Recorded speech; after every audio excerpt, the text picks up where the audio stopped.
Hola amigos, ¿qué tal? ¿Cómo están? Tengan todos ustedes muy buenas noches acá en su programa Atena Digital, que nos hemos propuesto sacar siempre este programa todos los días de lunes a viernes a partir de las 7 de la noche. Este es un espacio, un lugar en el que ustedes pueden encontrar temas jurídicos, temas académicos, temas de discusión, temas de debate. Nos hemos propuesto hacer de que este espacio jurídico se vuelva entretenido, que este espacio jurídico sea el espacio de ustedes, el espacio en el cual ustedes también puedan compartir con nosotros, el espacio en el cual ustedes también se sientan identificados, donde estemos siempre tocando los temas de coyuntura nacional, donde estemos abordando aquellos temas de interés jurídico que nos motiva a todos nosotros, que somos muchos de nosotros abogados, otros estudiantes de derecho, o personas que estén de alguna u otra manera vinculados al derecho. No se olviden que estamos con nuestros cursos jurídicos virtuales, interactivos. Tenemos nuestro curso de Derecho Civil, desalojo y falta de cumplimiento de pago. Este, Tenemos también el otro curso de Derecho Laboral, suspensión temporal y despido. Y tenemos el último curso sobre un seminario sobre tesis de derecho, cómo hacer tu tesis de derecho. Pueden pedir informe de estos cursos, tienen ustedes ahí el icono correspondiente donde van a ver el correo electrónico, también van a ver ustedes el WhatsApp, donde también pueden pedir información sobre los cursos que estamos desarrollando. No se olviden de seguirnos en nuestro canal de YouTube, también en Spotify, también nos pueden ustedes escuchar. Y además también siempre decirles que den like y compartan, porque cada vez que ustedes den like y comparten, para nosotros es un estímulo adicional para poder seguir estando en esta tribuna jurídica, siempre pendiente de todo lo que vaya a pasar, lo que vaya a acontecer. Entonces, es siempre agradecerles a ustedes por la sintonía, las recomendaciones que nos dan, las sugerencias, los pedidos a veces que nos dicen, queremos que toquen, aborden tal tema, queremos que puedan tratar esta institución jurídica, queremos que puedan tratar esta situación problemática. Nosotros estamos aquí atentos siempre para poder escuchar. Las noticias últimas jurídicas, todos ya sabemos que Keiko Sofía Fujimori ha sido dada en libertad, le revocaron su prisión preventiva por un mandato de comparecencia. A la señora Susana Villarán le revocaron también su prisión preventiva y variando dicha medida le aplicaron arresto domiciliario. Dos personas que van a tener que estar en su casa, que ese va a ser el próximo tema a tocar, de todas maneras. Va a ser un tema muy importante también el que tenemos que abordar, porque es un tema de coyuntura y lo vamos a abordar de un punto de vista estrictamente jurídico, estrictamente penal, que es el tema de discusión. Ahí vamos a buscar tener ahí a unos invitados que estén a la altura de las circunstancias de este tema actual y este tema de relevancia nacional. No se olviden también, como les digo, de poder visitar nuestro fanpage. Ahí tienen los otros videos, tienen las otras entrevistas, las otras conferencias dadas. Como les hemos dicho, hemos tenido a una serie de invitados. Hemos tenido al doctor Rómulo Morales Hervías, que ha hablado sobre el tema de la ejecución de los contratos educativos, ¿no? Cómo se debería tratar este tema de los contratos educativos. Hemos tenido también al doctor Julio Pozo, al doctor Emilio Valareso, que han visto el tema de arrendamiento. Hemos tenido también al doctor Fernando Varela, hemos tenido al doctor Arturo Cachay, hemos tenido diversas personas, todas ellas muy importantes, al doctor Jefferson Moreno, todas ellas muy importantes, vinculadas al tema del derecho y al quehacer jurídico. Entonces, pueden ustedes seguir revisando los videos que están ahí, viendo ahí la sección de videos. También, como les digo, nos pueden visitar en nuestro canal de YouTube o también vernos en Spotify. Eh, Siempre estar agradecidos por las visualizaciones que nos dan, por el constante compartir también que dan de estas transmisiones. Y por eso que hoy también tenemos un tema muy importante. Hoy tenemos al doctor Percy Santos. El doctor Percy Santos, que ya es un conocido de nosotros, eh, va a dictar un tema muy importante que es comando para empresas por fallecer a causa de COVID-19. COVID-19, perdón, ¿no? Entonces, se va a ver esta exposición de él muy interesante, Comando para Empresas por Fallecer a causa de COVID-19, es así la terminología, COVID-19, a falta de COVID-19, donde ustedes van a poder saber o apreciar exactamente qué va a pasar con las empresas en este problema de la pandemia. ¿Qué va a ocurrir con las empresas? ¿Qué deben hacer? ¿Qué es lo que debería hacerse? ¿No? Entonces, el doctor Percy ha sacado también un artículo muy importante. El que desee el artículo nos lo puede pedir y nosotros se lo pasamos por WhatsApp. Tienen ahí nuestros teléfonos de WhatsApp, nuestro número de WhatsApp, y también tienen nuestro correo electrónico donde nos pueden pedir la información correspondiente, y la información que se le entrega siempre por esos canales son absolutamente gratuitos. No tienen ningún tipo de costo. Entonces, como les comentaba, siempre estamos agradecidos de la forma en la que ustedes nos están viendo, están compartiendo, muchos de ustedes nos escriben, interactuamos con ustedes, algunas personas también nos piden ser entrevistados, nosotros con el mayor de los gustos también. Si alguno de ustedes desea exponer algún tema de relevancia o de actualidad, las puertas de su programa Atena Digital están abiertas para que puedan ser también usadas por ustedes, porque esta es una plataforma que les va a permitir a ustedes llegar sin ningún problema a cualquier lugar, a nivel nacional o a cualquier rincón hasta del mundo. Por las redes sociales nos pueden seguir cualquiera. Entonces también tienen esta plataforma para que ustedes puedan expresarse. También vamos a dar espacio a, de repente, tú que eres un estudiante de Derecho, tú que eres abogado, tú que tienes una tesis que quisieras difundirla, decirla, tú eres un joven universitario, tú eres de repente un docente también universitario, donde deseas expresar algún tipo de ideas o planteamiento, aquí tienes esta tribuna de Atena Digital que les va a permitir a ustedes llegar con lo que ustedes deseen a nivel nacional, y a todos nuestros seguidores, que los que siempre nos están acompañando en cada una de nuestras transmisiones. Entonces, siempre decirles de que compartan, denle like, que para nosotros eso es muy importante. Entonces, ya estamos teniendo acá la ponencia del doctor Percy Santos. Justo me están confirmando. Entonces, bien, con ustedes, ya viene acá la ponencia del doctor Percy Santos. Preguntas, comentarios lo pueden formular sin ningún problema. ¿Ya? Muchísimas gracias. Amigos, ¿cómo están? En esta oportunidad voy a comentarles respecto de 3 tópicos que en suma van a darle contenido al título de esta breve exposición: Comando para Empresas por Fallecer a causa de la COVID-19. Estos 3 tópicos van a seguir el siguiente orden. En un primer momento vamos a hablar acerca del derecho concursal peruano. Luego vamos a comentar brevemente también los alcances del programa Reactiva Perú. Y finalmente vamos a hacer un análisis respecto de cuál va a ser la situación que van a afrontar las empresas peruanas que eventualmente no califiquen al mencionado programa Reactiva Perú en el contexto de un procedimiento concursal. Y ello nos permitirá también hacer algunas conclusiones. En ese sentido, comencemos con el primer punto. Nosotros somos conscientes de que las empresas, o también personas naturales que con negocio, ¿no es cierto?, en el día a día interactúan con distintos agentes del mercado. Por ejemplo, naturalmente una empresa, así como percibe ingresos producto del giro del negocio que le corresponde, sea como restaurante, como hotel, como una empresa que presta servicios a otra de mayor envergadura, sea de servicio de limpieza, de seguridad, bajo la modalidad de tercerización o intermediación laboral, etc.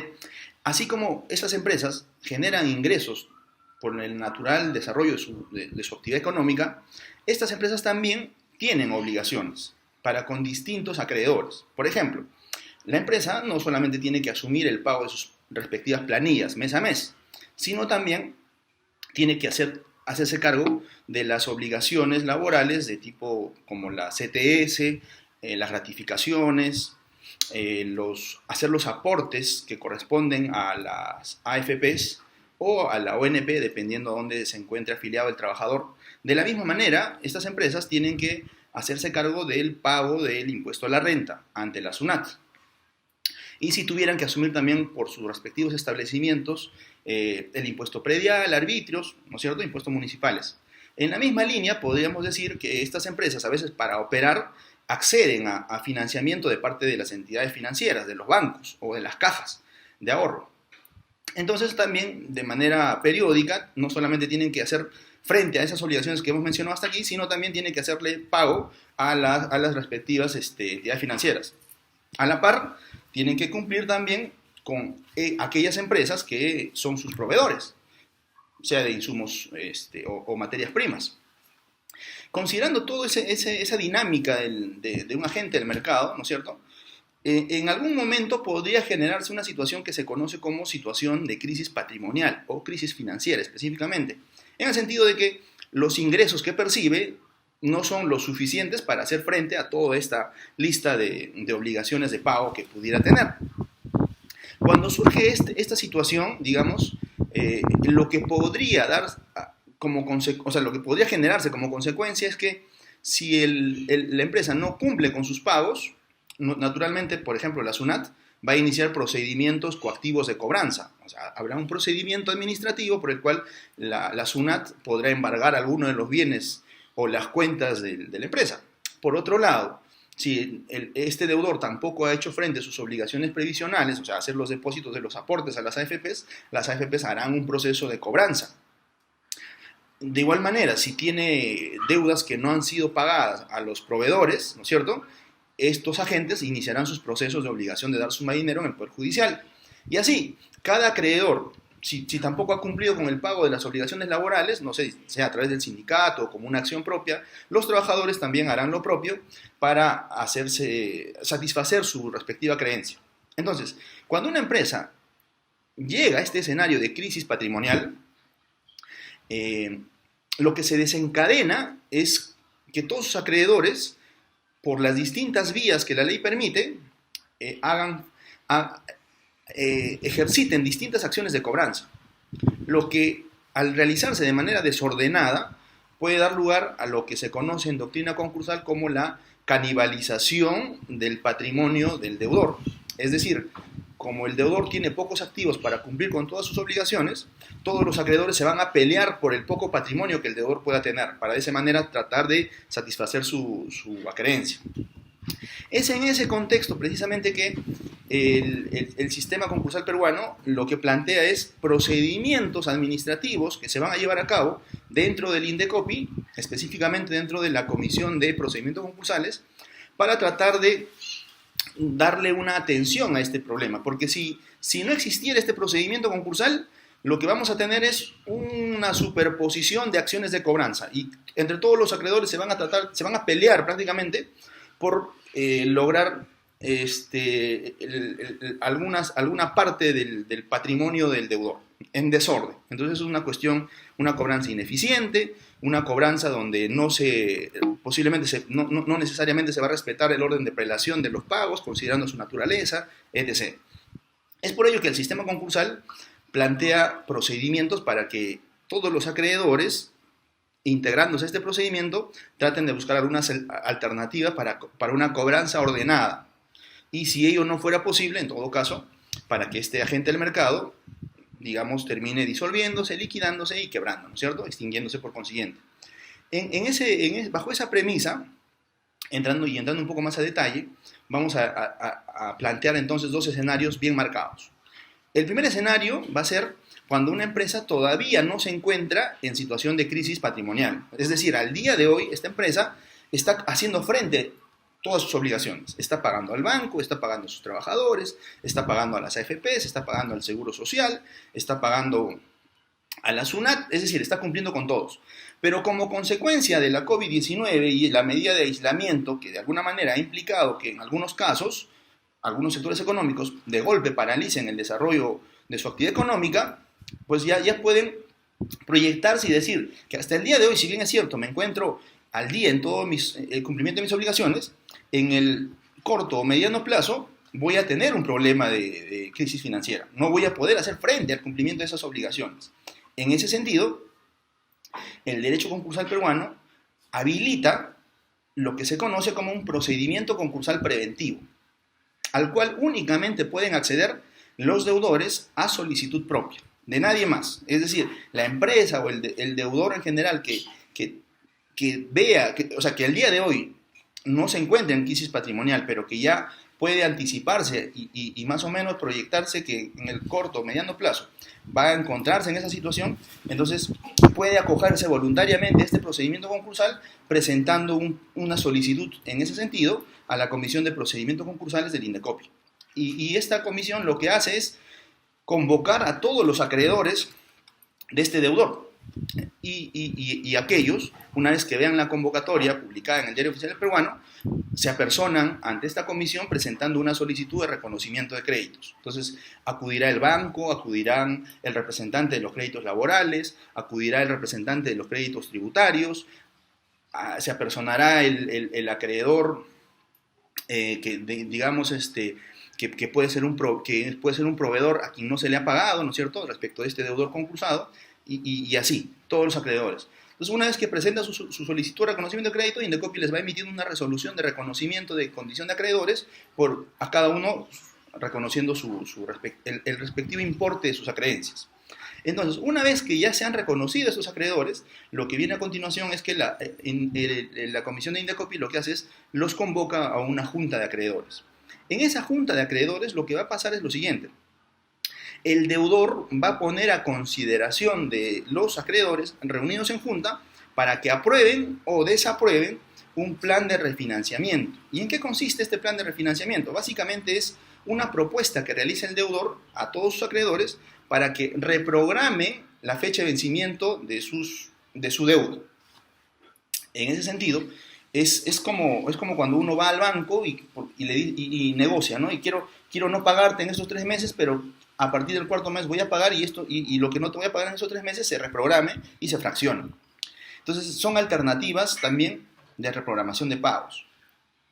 Entonces, finalmente, como la junta de acreedores en el procedimiento concursal preventivo toman decisiones en base a mayorías, porque dependiendo quién es el acreedor mayoritario, ¿no es cierto?, tendrá más votos. Entonces, así, se adoptará un acuerdo en mayoría de los acreedores para decidir si aprueban este plan de refinanciamiento o rechazan.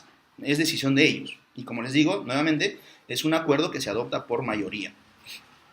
Entonces, si se aprobara este plan de refinanciamiento, el procedimiento preventivo acaba. Entonces, es un procedimiento, desde la norma, claro está, expeditivo, o sea, diseñado con un carácter expeditivo para que el deudor, antes de encontrarse en situación de crisis patrimonial, se someta voluntariamente, convoque a todos sus acreedores y en ese momento ellos decidan, si esto termina exitosamente, reprogramar la fecha de los pagos. Así le da un respiro, un periodo de oxigenación al deudor para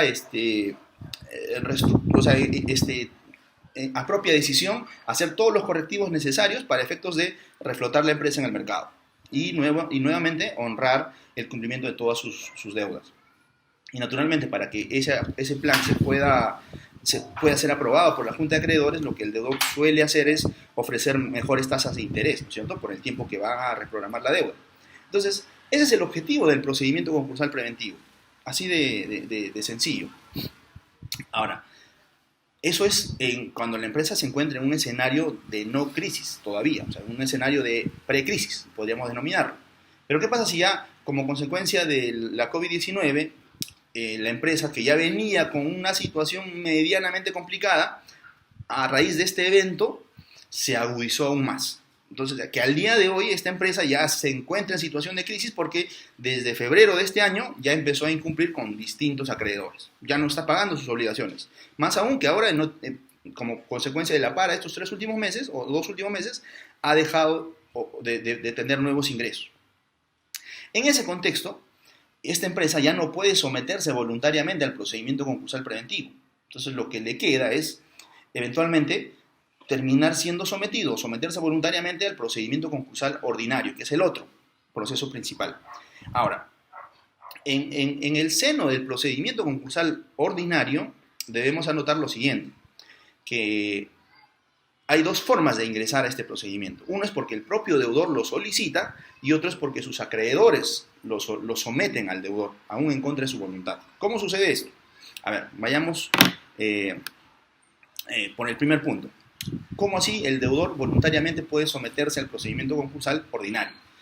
De hecho, hay dos caminos o dos mecanismos. Uno de ellos es, el deudor tiene que demostrar que del 100% de su deuda, un tercio de estas se encuentran vencidas e impagas por más de 30 días calendarios. Entonces, si el deudor demuestra esa condición de su deuda y presenta su solicitud a la Comisión de Procedimientos Concursales del INDECOPI, esta institución evalúa, verifica, contrasta que esa información sea real, con lo cual sucede lo mismo. El INDECOPI publica la situación de concurso del deudor en el peruano y convoca a todos sus acreedores.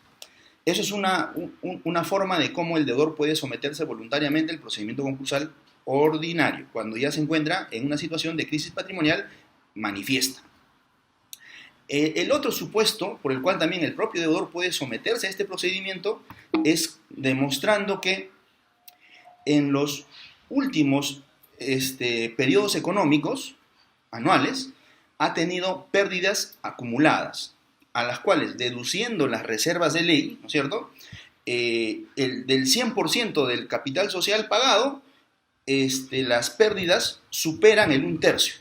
Entonces, lo que la norma específicamente refiere es, si el deudor tiene que demostrar que ha tenido pérdidas acumuladas, deducidas las reservas, estas pérdidas superen el 1/3 del capital social pagado. Entonces, es una fórmula contable que de hecho los abogados podemos adecuadamente sustentar en una solicitud de inicio de procedimiento concursal ordinario con la ayuda, naturalmente, de un contador. Entonces ellos nos ayudan a estructurar esta fórmula contable y con los sustentos respectivos, y nuevamente se presenta la solicitud al INDECOPI para que ellos evalúen si efectivamente es cierto o no.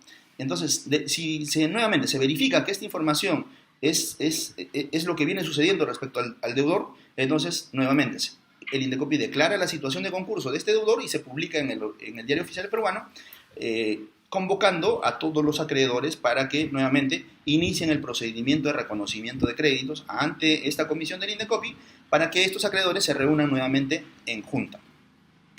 Entonces, hemos descrito hasta este momento cómo así un deudor, por distintas vías, puede someterse voluntariamente a un procedimiento concursal ordinario. Y ahí la norma hace una acotación. Estos requisitos que hemos mencionado son para empresas principalmente, porque nos hacen la siguiente acotación. Sin embargo, si el deudor no es una empresa per se, sino es una persona natural con negocio, una asociación indivisa, una sociedad conyugal que realiza actividades económicas, en estos casos en específico, además de estos dos requisitos que hemos mencionado, se tiene que demostrar que dos exigencias complementarias, digamos, solamente aplicables para este tipo de deudores. Tiene que demostrar que más del 1/3 de sus deudas han sido generadas como consecuencia del desarrollo de una actividad económica, porque la deuda tiene que provenir del desarrollo precisamente de una actividad comercial. O si no, tiene que demostrar que más del 50% de sus ingresos provienen del desarrollo de una actividad económica. Entonces, una de las dos exigencias complementarias para aquellos deudores que no sean empresas. ¿Estamos? Sino que operen como personas naturales con negocio o de pronto asociaciones indivisas, sociedades conyugales. Entonces, esas son las exigencias para que un deudor se someta a un procedimiento concursal ordinario. Ahora bien, si de pronto el deudor voluntariamente, a pesar de encontrarse en una situación de crisis patrimonial, no se somete al procedimiento concursal ordinario, lo que va a pasar es que cualquiera de sus acreedores puede solicitar el inicio del procedimiento concursal de su deudor. Y en ese caso, lo que la norma pide como condición de la creencia es que el crédito supere el 50% de las UITs. Entonces haces un cálculo matemático estableciendo cuál es el valor de la UIT, verificas que tu acreencia supere ese importe y tienes que además evidenciar que este crédito impago se encuentra en esa condición por más de 30 días calendarios. Eso es todo. Y claro, o sea, que no se encuentre a su vez supeditada a una condición, cargo o cualquier otra situación que haga inexigible todavía la cobranza, ¿no es cierto? Si se demuestra nuevamente esta exigencia para las solicitudes de inicio concursal de parte de los acreedores, lo que hace Indecopi es acoge esta solicitud, corre traslado al deudor, le da un plazo de 20 días para que ejerza su derecho de defensa. Naturalmente puede cuestionar si es cierto o no es cierto lo que afirma el acreedor, y como consecuencia final es que el Indecopi termina decidiendo. Y nuevamente, si considera que efectivamente se cumple la exigencia respecto al monto de la creencia y todo lo demás que hemos mencionado, lo que hace Indecopi es declarar el inicio del procedimiento concursal ordinario del deudor y convoca a los acreedores a través del Diario Oficial del Peruano. Una vez que se hace la publicación en el Diario Oficial del Peruano de que una empresa ha sido sometida al procedimiento concursal ordinario, lo que va a suceder es que todos los acreedores, los laborales, los previsionales, los bancarios, los acreedores, los proveedores que son acreedores también, porque no se les ha pagado el cumplimiento de su prestación, o también la SUNAT, todos estos acreedores presenten su respectiva solicitud de reconocimiento de crédito ante Indecopi. Indecopi hace la evaluación de cada uno y los va reconociendo como acreedores. Una vez que termine esta etapa de procedimiento de reconocimiento de créditos, lo que hace Indecopi es nuevamente, así como en el procedimiento concursal preventivo, los convoca a junta. ¿Para qué? Para que la junta de acreedores, reunidos en junta, tomen dos decisiones bastante importantes. Es decir, en un primer momento, claro, van a decidir respecto de cómo se van a organizar la junta directiva, porque ellos van a tener varias sesiones como junta, entonces ellos establecen reglas mínimas de coordinación para que se desarrollen las próximas juntas, designando sus respectivas autoridades dentro de la junta, al presidente, al secretario, qué sé yo. Esto con apoyo de un funcionario del Indecopi. Entonces, fuera de esa decisión, la decisión más trascendente en el procedimiento concursal ordinario es que estos acreedores reunidos en junta lo que van a decidir es qué hacer con el deudor. Y solamente hay dos opciones. La primera de ellas es que los acreedores deciden reestructurar a la empresa, al deudor, o disolverlo y liquidarlo. Entrando un poco más a detalle. Si los acreedores deciden reestructurar al deudor, quiere decir que el deudor va a seguir operando en el mercado.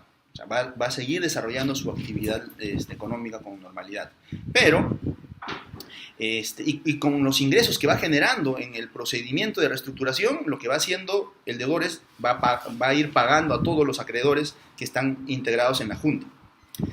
¿Y cómo se realiza el pago? De hecho, en el procedimiento de reestructuración patrimonial no se respeta un orden de prelación. Se paga de acuerdo al cronograma de pagos que va a formar parte del plan de reestructuración, donde los acreedores van a establecer cuál es la mejor manera de cómo captar nuevo financiamiento y cómo hacerse los pagos en base a acuerdos por mayoría.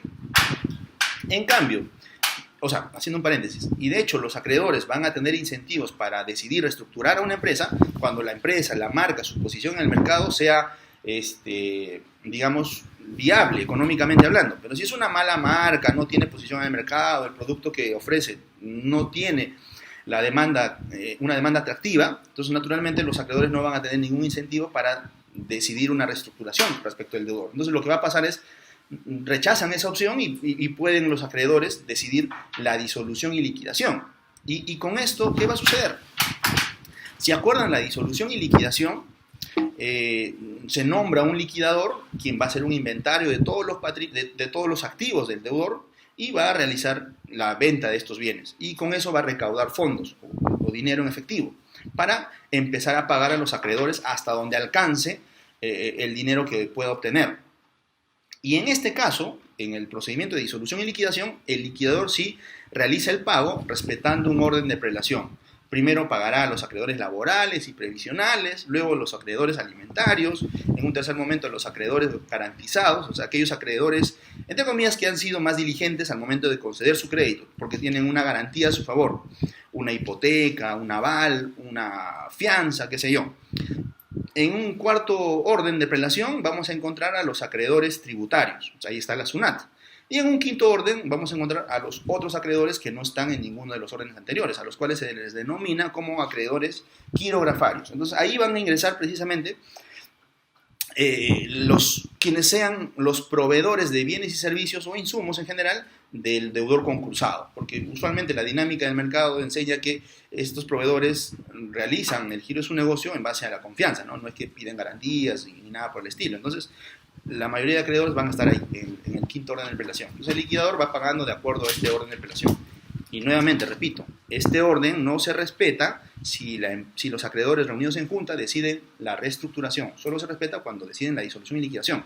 Una vez que el liquidador, mejor dicho, termina de pagar hasta donde alcance a los acreedores, para los que no alcancen, lo que se hace es se gestiona un certificado de incobrabilidad. Con este certificado de incobrabilidad, esos acreedores que no han podido recuperar su creencia tienen un beneficio tributario, ¿no es cierto?, en el siguiente ejercicio económico, porque pueden deducir ese crédito impago hasta en un 30% en el siguiente ejercicio económico.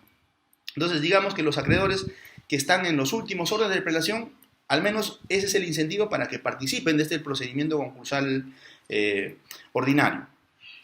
No recuperan el 100% de su creencia impaga, pero al menos obtienen un beneficio económico vía castigo de la deuda en SUNAT. Entonces, por ahí va el incentivo. Ahora, una vez que se acaban todos los activos del deudor y el liquidador ya pagó hasta donde alcanzó y se emitieron los certificados de incobrabilidad a los que no pudieron cobrar absolutamente nada, el liquidador lo que hace es acude al Poder Judicial para iniciar un procedimiento no contencioso ante un juzgado comercial para solicitar la declaración de quiebra del deudor. Y una vez que el juez verifica que el liquidador ha sido transparente en su actuación, emite una resolución donde declara la quiebra del deudor y como consecuencia declara también su extinción. Y esto se manda a oficio de registros públicos para que en la partida registral del deudor como persona jurídica se anote ahora la extinción de esta empresa por quiebra. Y fin de la historia. Esa sería como la partida de función de una empresa. Entonces, noten algo. El procedimiento concursal ordinario, repasemos, está diseñado para empresas o personas naturales que realizan negocio, ¿no es cierto?, siempre y cuando ya se encuentren en una situación de crisis financiera, crisis patrimonial, donde ya tienen deudas que no pueden hacer frente. En cambio, si todavía el deudor se encuentra en una situación de precrisis, es decir, al día de hoy está cumpliendo con sus obligaciones, entonces el deudor puede voluntariamente someterse al procedimiento concursal preventivo para de esa manera obtener un refinanciamiento de sus obligaciones y así tener un periodo de oxigenación para reflotarse en el mercado, ¿no es cierto? Entonces, ese es el diseño más o menos en líneas generales del procedimiento concursal, tanto ordinario como preventivo. Ahora, si nos preguntamos cuál es la razón de ser de este procedimiento, es bastante fácil de explicar, porque tiene que ver con lo siguiente. Porque se imaginan, si una empresa, imagínense, tiene 10 proveedores. Uno le provee insumos, materias primas, el otro le provee servicios de limpieza y vigilancia, alimentación, uniformes para sus trabajadores. Entonces, yo a todos mis proveedores no les he estado pagando en los 3-5 meses. Entonces, les he ido reteniendo sus facturas porque no tengo liquidez para pagar, no tengo activos para hacer frente al cumplimiento de esas obligaciones. Y justo vino la COVID-19 y agudizó más el problema. Entonces, si yo no pago a todos ellos, a eso se conoce como ruptura de la cadena de pagos, esas empresas que no reciben el pago de esa factura, ¿en qué podría impactarles?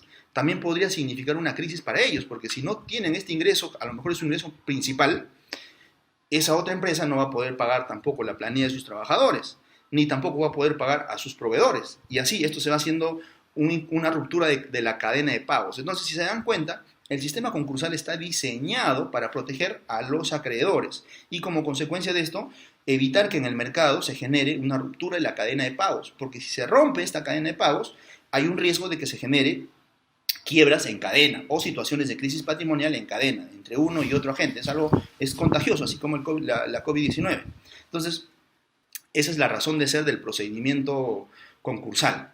Y si no existiera este procedimiento concursal, ya vimos que sería toda una guerra, porque estaríamos en un escenario de canibalización del patrimonio del deudor, donde todos los acreedores cobrarían por su cuenta el poco activo que el deudor tiene. Entre tanto, el deudor también va a verse imposibilitado de cualquier opción o alternativa de relanceamiento en el mercado, ¿no es cierto? En lo que el procedimiento concursal, de alguna manera, como una segunda, tercera opción, dependiendo de su viabilidad, por lo menos existe esa posibilidad, si acaso los acreedores deciden reestructurar. Considerando estos alcances respecto del procedimiento concursal ordinario, ahora sí vamos a pasar al segundo tema de este comentario para eh, eh, para cumplir con la agenda programada. Entonces, en el segundo punto dijimos, vamos a analizar lo relacionado al programa Reactiva Perú. Tal vez no vamos a profundizar en todo en la descripción de su alcance, porque de hecho eso lo hemos visto un montón en los noticieros en estas últimas semanas, porque este programa Reactiva Perú ha sido aprobado por dos decretos legislativos, el 1455 y el 1457, en los primeros días de abril, y finalmente el reglamento operativo para que se haga efectivamente aplicativo. Este programa se publicó en el peruano el 12 de abril más o menos, el reglamento, donde ya está especificado todos los requisitos, limitaciones, qué empresas están excluidas, qué sé yo. Pero en resumen, de lo que trata este programa Reactiva Perú es que el Estado, a través del BCR, va a canalizar fondos a las entidades financieras, bancos, cajas de ahorro, municipales o rurales, y estas entidades financieras, a su vez, van a facilitar estos fondos a todas las empresas peruanas. Y lo atractivo de esto es que estos préstamos se van a otorgar por 36 meses, o sea, 3 años, de los cuales el primer año los beneficiarios de este financiamiento no van a pagar ni capital ni intereses. Entonces van a tener un financiamiento por un año libre de capital, libre de intereses. Y en todo caso, a partir del segundo y tercer año recién empezarán a reintegrar el préstamo, ¿no es cierto? Y con tasas de interés medianamente atractivas. Entonces el BCR se está encargando de obtener que la tasa de interés sea el más atractivo posible. Por eso es que están asignando estos fondos a las entidades financieras a través de una subasta, buscando de que estas entidades financieras ofrezcan mejores condiciones para así obtener mayores fondos y así canalizar los mismos hacia las empresas peruanas. El segundo atractivo de este programa tiene que ver con que en el supuesto negado de que las empresas que se beneficien del financiamiento no reintegren este préstamo, el Estado peruano asume la condición de garante de todas las empresas. Y esta garantía es de entre un 80 y 98% del préstamo, dependiendo el importe que se asigne como préstamo a cada agente del mercado. Entonces, si la empresa que se beneficia del financiamiento al final no paga, quien termina pagando es el Estado, a través del Ministerio de Economía y Finanzas y a través de COFIDE. De hecho, todo el detalle está en el reglamento. Ahora bien, hay que considerar también respecto del programa Reactiva Perú que este préstamo está orientado a que los agentes del mercado prevean dos cosas específicamente. Uno es, ese préstamo no va a ser destinado para pagar deudas bancarias que a lo mejor estas empresas ya tenían arrastrando hasta esta fecha. No, este financiamiento debe estar destinado para el capital de trabajo, es decir, para que la empresa siga operando, o sea, para que compren más materias primas, para que compren equipos que les permitan seguir operando, hacer las reparaciones de todos los equipos que necesitan para seguir ejecutando su giro de negocio. Y así también estos mismos financiamientos deben ser destinados para cumplir con el pago de sus obligaciones, principalmente las laborales, así como el pago de sus proveedores. Entonces, si se dan cuenta, es un préstamo que da el Estado, pero tiene una finalidad específica. Nuevamente, porque el Estado se preocupa que no se rompa la cadena de pagos. Entonces, y ya explicamos hace un momento qué involucraba todo esto y la importancia que tenía, ¿no es cierto?, en el mercado. Porque si se rompe la cadena de pago, repetimos, puede generar una situación de crisis patrimonial en cadena. Y eso, naturalmente, puede ser contagioso y entramos a un caos de mayor magnitud. Entonces, en resumen, eso es el programa Reactiva Perú. Ahora, de hecho, este programa está destinado para que beneficie a un aproximado de 350.000 empresas. Ahora bien, lo cierto es que este beneficio económico no va a ser posible de otorgar a todos, porque no es que basta que lo pidas para que te lo otorguen. No, hay que cumplir ciertas condiciones y de hecho también están especificadas en la ley que hizo efectiva la aprobación del plan. Y por mencionar algunas, por ejemplo, dice lo siguiente, ¿no? Aquellas empresas que de pronto tengan deudas con la SUNAT que superen el importe de una UIT hasta febrero del 2020 y se encuentren en etapa de cobranza coactiva no pueden calificar a este beneficio. También dicen, aquellas empresas que tengan deudas en calificación de mora en las centrales de riesgo, igual al febrero de este año, no califican a este programa. Y también esta misma norma dice, ¿no? Hay determinados segmentos de la economía que no pueden calificar en lo absoluto, ni siquiera pueden, simplemente están excluidos de este programa. ¿Cuáles son? Por ejemplo, las empresas, las industrias que se dedican a la producción de insumos químicos en cantidades considerables, el transporte de insumos químicos, el almacenamiento. Entonces todo ese sector más o menos está excluido. De igual manera, están excluidos de este beneficio aquellas empresas que están en el rubro de los casinos y los juegos de azar. Y así hay una lista en esa regulación de qué empresas están quedando fuera. Entonces, hasta ahora vamos advirtiendo algo, que del 100% de empresas, algunas, yo me atrevería a decir varias, no van a poder acceder a este programa a obtener el beneficio.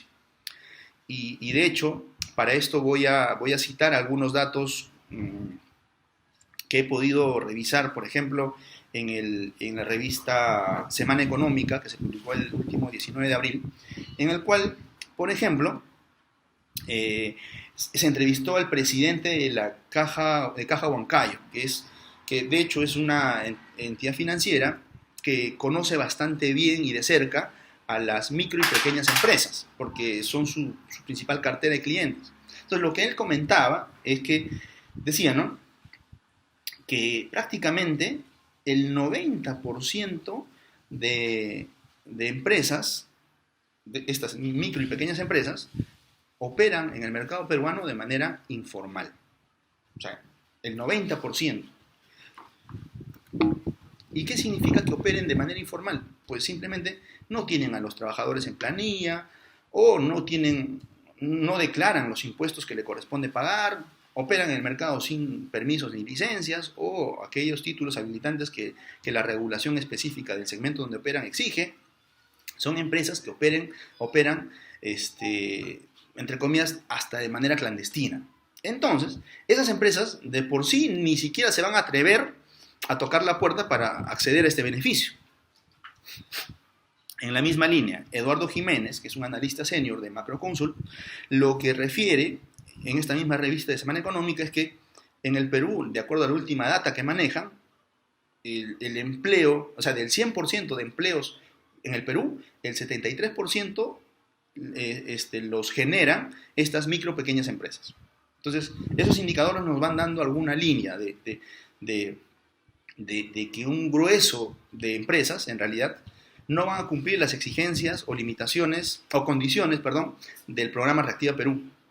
Y para cerrar más o menos estos indicadores, me permito citar también a quien en su momento fue ministro de Economía, Alonso Segura, quien en esta misma revista refiere que prácticamente él se adelanta a dar una cifra más específica, porque dice, del 100% de empresas, el 90% son empresas, micro y pequeñas empresas.